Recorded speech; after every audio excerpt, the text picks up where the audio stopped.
আপনারা একটা বিষয় জানলে অবাক হবেন, মাছের আইসটা দিয়ে তৈরি হচ্ছে জীবন রক্ষা করার ওষুধ। এটা হচ্ছে এই যে মাছের আইসটা গুলো দিয়ে সুনু, প্রথম হচ্ছে কি আমি বলি আপনাদেরকে, মেয়েদের মেকআপ, সুনু পাউডার এগুলো কিন্তু তৈরি হয়। এই আমাদের বাংলাদেশ থেকে ফেলে দেওয়া মাছের আইসটা রপ্তানি হচ্ছে চীন, জাপান, ভুটান, বিভিন্ন রাষ্ট্র কিন্তু আমাদের সেই বাংলাদেশের ফেলে দেওয়া মাছের আইসটা দিয়ে কিন্তু অনেকটাই কিন্তু উপকারিতা আসে। দর্শক চলুন আমরা এই বিষয়ে একটু কথা বলতে চাই, যিনি এখানে মাছের আইসটা রোদে শুকাচ্ছেন ওনার সঙ্গে একটু কথা বলতে চাই। আসসালামু আলাইকুম। আসলে রোদের ভিতরে আপনি ঘামাচ্ছেন, তারপর একটু কথা বলতেছি। আছেন ভালো না খালা? খালা এই যে মাছের আইসটা আপনি এগুলো কতদিনের সংগ্রহ করেছেন খালা?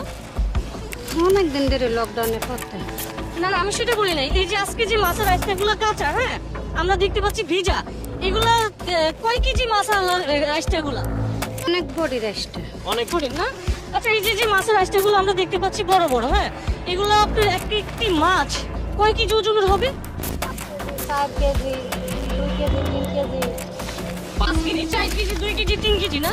আচ্ছা খালা এই যে আপনারা যে এই যে রোদের ভিতরে, কড়া রোদের ভিতরে মাছের আইসটা করছেন, এখান থেকে কয় টাকা পাবেন আপনারা? কয় টাকা পাবেন? আপনার বেতনে চাকরি করেন? ও এগুলো আপনার না? ও আচ্ছা আচ্ছা, উনি হচ্ছেন কি বেতনে চাকরি করছেন? কয় টাকা বেতন দেন আপনাদেরকে? হ্যাঁ দিন মজুরি কাজ করে। আচ্ছা এগুলো কত টাকা কেজি খালা?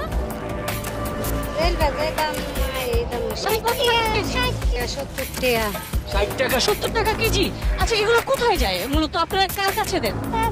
বাবা আপনারা জানেন না, জাস্ট আপনাদের পরিশ্রম বা আপনাদের কাজ সেটা আপনারা করে যাচ্ছেন নাকি? আচ্ছা এটা দিয়ে আপনারা কত বছর যাবত এটার উপরে চলছেন বা এটার উপরে সংসার চলছে আপনাদের? লকডাউনের আগে তো অনেক আগে, মানে প্রায় 4-5 বছর হয়ে গেছে না?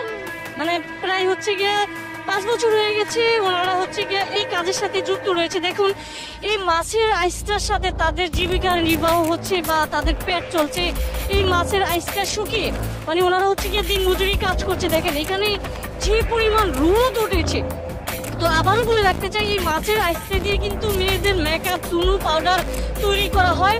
তো আজকে যেখানে আমরা মাছের আইসটা দিয়ে আপনাদেরকে দেখাইলাম, দেখেন এই তীব্র রোদের মধ্যে একজন খালা কি পরিশ্রম করছে। তাহলে আপনি কয়েছেন এটা দিয়ে আপনাদের সংসার চলে?